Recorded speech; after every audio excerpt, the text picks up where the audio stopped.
دو گز سہی مگر یہ میری ملکیت تو ہے، اے موت تو نے مجھ کو زمیندار کر دیا۔ خدا اس ملک کے عوام پر اپنا خاص رحم و کرم کرے، یہاں بھی دوسرے ملکوں کی طرح امن و امان، قانون اور حکومت قائم ہو جائے۔ یہ ہمارے آزاد اور جمہوری ملک کی سب سے بڑی بدنصیبی ہے کہ ملک میں عوام اپنے آئینی اور جمہوری حق کے لیے آج بھی ترس رہی ہے اور سیاسی، سماجی، تعلیمی اور اقتصادی ہر میدان میں دوسری قوموں سے بچھڑی ہوئی ہے۔ سرکاروں کے تعصب نے انہیں حاشیہ پر ڈال رکھا ہے اور آج انہی سازشی عناصر کی سازش سے خطرہ ہے، جس کی وجہ سے نہ ان کی جان و مال اور نہ عزت محفوظ ہے۔ موجودہ حالات میں جب عوام حکمرانوں کو برا کہتے ہیں اور کچھ اچھا بھی کہتے ہیں تو ضرورت اس امر کی ہے کہ ہم تمام اپنے اعمالوں کی طرف توجہ دیں۔ جب تک ہر شخص اپنے گریبان میں نہیں جھانکے گا، اپنے کرتوتوں اور بدعمالیوں کی طرف توجہ نہیں دے گا، تب تک حالات میں بہتری کی کوئی صورت نظر نہیں آئے گی، کیونکہ یہ ایک اٹل حقیقت ہے کہ انسان کو وہی ملتا ہے جس کی وہ سعی کرتا ہے۔ اگر ہم اجتماعی ترقی اور خوشحالی چاہتے ہیں تو انفرادی طور پر اپنی شخصیت کی تعمیر، اخلاقی اقتدار کی ترقی کا کام شروع کر دیں، پھر حکمران خود بخود ٹھیک ہو جائیں گے۔ ویسے بھی اس سچائی کو دہرانے کی ضرورت نہیں کہ مسلمان کسی بھی مصیبت میں گھبرایا نہیں کرتا، بلکہ ہر مصیبت کا سامنا پوری بہادری کے ساتھ کرتا ہے، جو ہماری عوام کر رہی ہے۔ اور وہ دن دور نہیں جب اس ملک میں بھی امن و امان کا دور دورہ ہوگا۔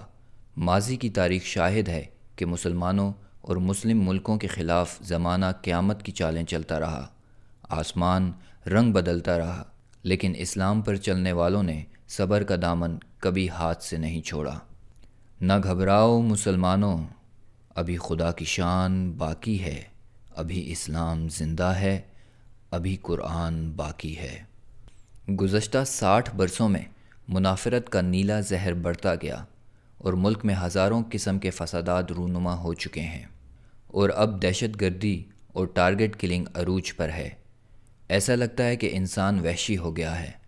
نیکی، شرافت، محبت اور اخوت کی قدریں روبہ زوال ہو چکی ہیں۔ امن کی دیوی ہم سے روٹھ گئی ہے۔ تشدد اور ہلاکت خیزی کا دور دورہ ہے۔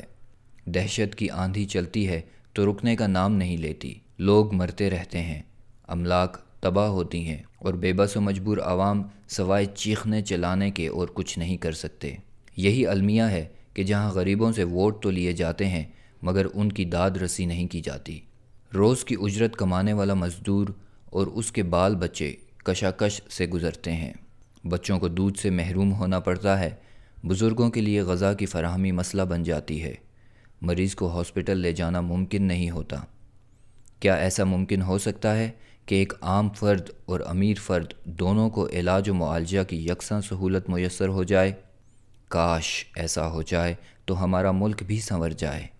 عوام تو بس مرکزی حکومت اور پاکستانی عدلیہ سے یہ سوال پوچھنا چاہتے ہیں کہ کیا پاکستان کا قانون اتنا کمزور ہے کہ جمہوریت کا قاتل اعظم یعنی دہشت گرد اور دہشت گردی جمہوریت کا قتل عام کرتا رہے اور ہم سب تماش بین بنے رہیں؟ جب تک آپ، ہم اور یہ پوری قوم ایک لڑی میں اکٹھے نہیں ہوں گے، تب تک ایسا محسوس ہوتا ہے کہ پاکستان کی جمہوری فضا کو زہر آلود ہونے سے نہیں بچایا جا سکتا۔ لہٰذا وقت کی اہم ضرورت ہے کہ ہمیں سیاست برائے سیاست نہیں بلکہ سیاست برائے خدمت کرنی چاہیے۔